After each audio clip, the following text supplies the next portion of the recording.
All right, we are working on practice problems for Chapter 8a. This is the introduction to time value of money problems. Just a note, I am using Excel, but I'm not going to use any of Excel's functions or built-in solver, anything like that. Every single one of these problems you should be able to do on a scratch piece of paper. You'll just write it out and do the calculation by hand. All right, so let's get into it. Question 1. Bad bank pays 10% simple interest on its savings account balances, but better bank pays 10% interest compounded annually. If you deposit $1,000 into each bank, how much more money would you earn from Better Bank at the end of 2 years? All right, so we're going to start with writing out what we know. So interest, our rate is going to be 10%. Years, we're going to have it for 2 years. And our present value, currently we have $1,000. All right, so now I'm going to calculate what Bad Bank would pay. So this is your simple interest earned. So simple interest, if we recall what simple interest is just going to do the principal each and every time. It's not principal plus all earned interest up to that point. It is just basic principal. Okay, so first, simple interest for year 1. So simple interest for year 1 is the principal amount times the interest rate. And then you want the simple interest for year 2 as well. Principal times your interest rate for year 2, which is still 10%. And you get 200. So that's simple interest earned. So compound interest earned. So compound interest for the first year is going to be your principal amount to start off the year, which is $1,000, times your rate, which is 10%. You're going to add this compound interest for year 2, which is the principal starting off year 2, which is $1,000, plus the interest that we just calculated, so 1,000 plus 10%, and all times 10%. All right, and that got us 210, which is the correct answer. But as we see, that got super lengthy, and it just gets lengthier and lengthier as we keep adding on years. A better way to solve for compound interest is just to use our future value formula, which is just present value times 1 plus our rate to the power of time. And so I'll write that out. So we will take our present value times 1 plus our interest rate, which is 10%. And then 1 plus the interest rate is to the power of years, which is 2 years. And this just gives us our future value of $1,000 to figure out interest earned over that 2 years. You can just say minus our principal, and then you're going to have the same thing. So the difference in interest earned, take what we got at Better Bank and subtract it from what we got at Bad Bank, and the difference is 10. All right, so going on to question 2. According to the Census Bureau, in October 2016, the average house price in the United States was $28,758. 7 years earlier, the average price was $22,008.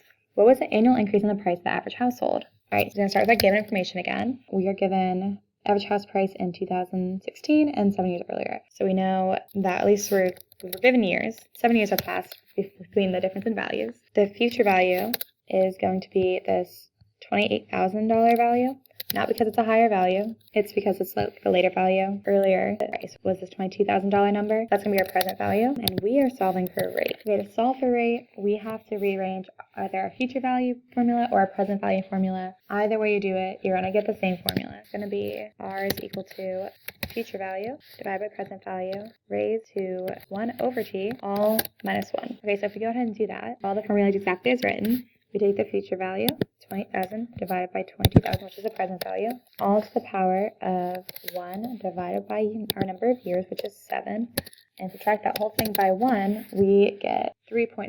All right, question 3. You're trying to save to buy a new $130,000 Ferrari.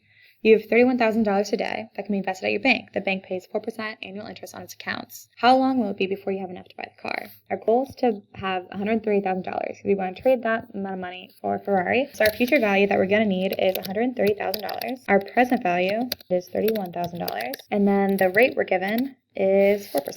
And I just like to make a note to myself, this is an annual rate. It doesn't really matter right now for these Chapter 8a problems, but it's helpful, I think, as you kind of go through the rest of Chapter 8 and we get into monthly and quarterly rates. Okay, so yeah, the question's asking for how long will it be before we have enough to buy the car, so it's looking for a time.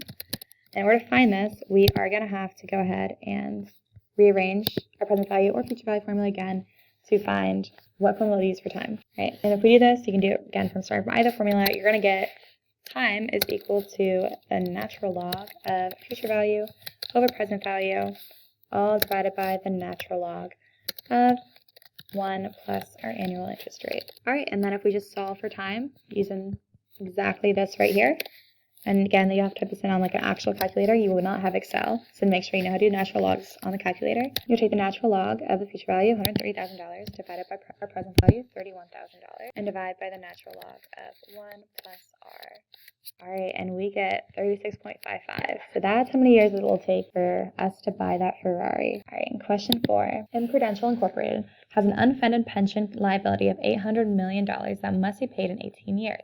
To assess the value of the firm's stock, financial analysts want to discount this liability back to the present.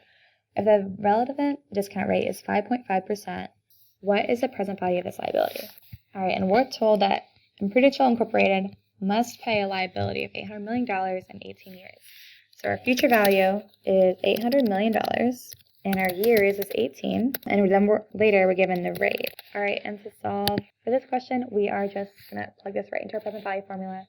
So for present value, you take your future value, you go ahead and put that over 1 plus your interest rate, and you put 1 plus your interest rate to the power of years. All right, so for Prudential to be able to pay this liability in 18 years, it needs to have around $305 million today. Question number 5. Your coin collection contains 47 1954 silver dollars.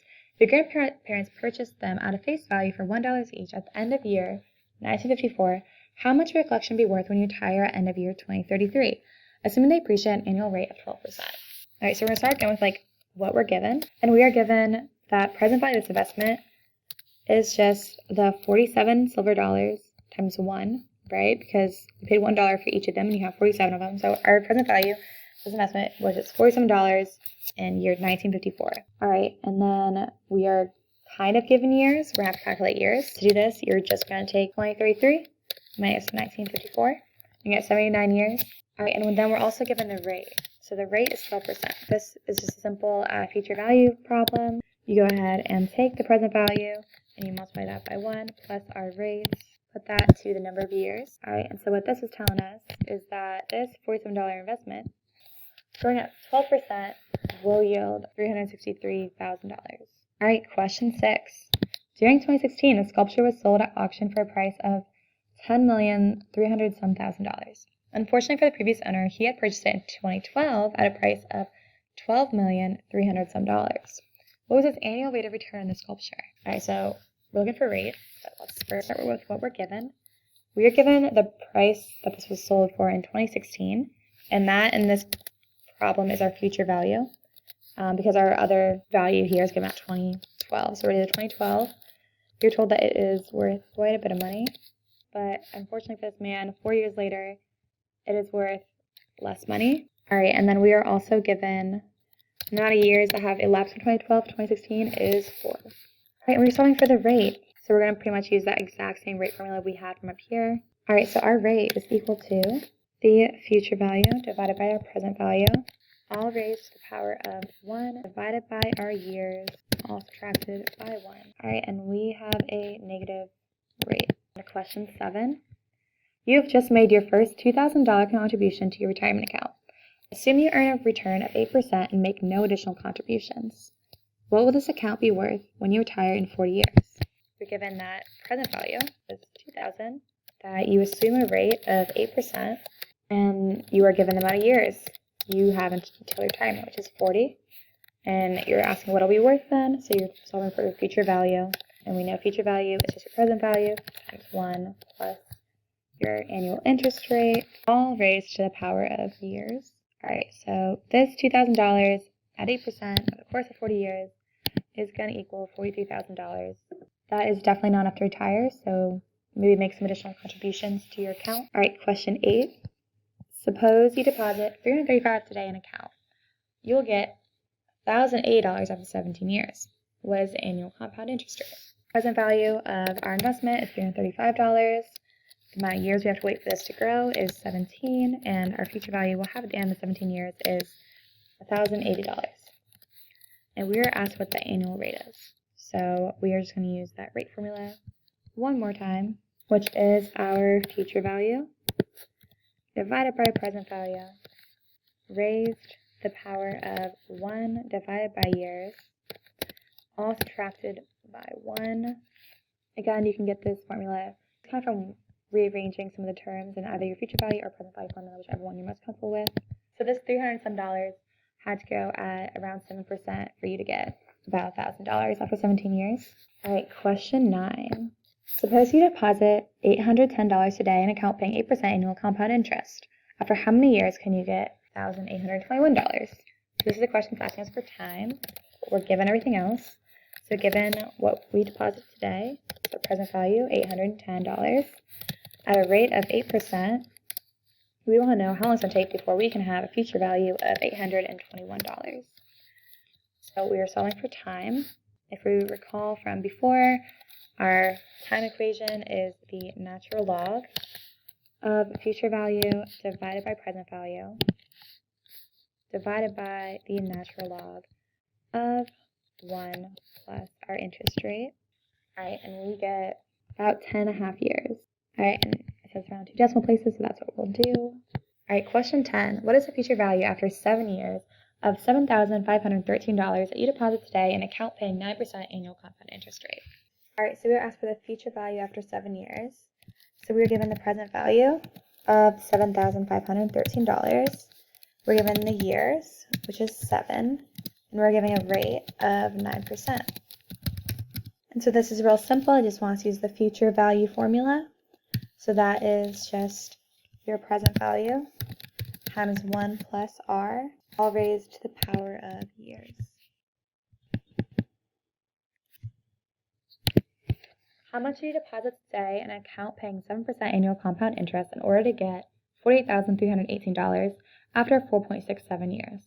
All right, so what we are given our rates, which is 7%. We are given what we want. Again, we're asking how much deposit today in order to get $48,318. So 48,318, and then we're given the amount of years, 4.67. So now we will go ahead and solve for what we have to deposit today in order to get that, which is our present value. So again, we're going to take our future value, divide by 1 plus our interest rate, and all to the power of years. All right, and we get $35,227 and roughly 90 cents. All right, so that is the video. I hope you found this kind of walkthrough helpful.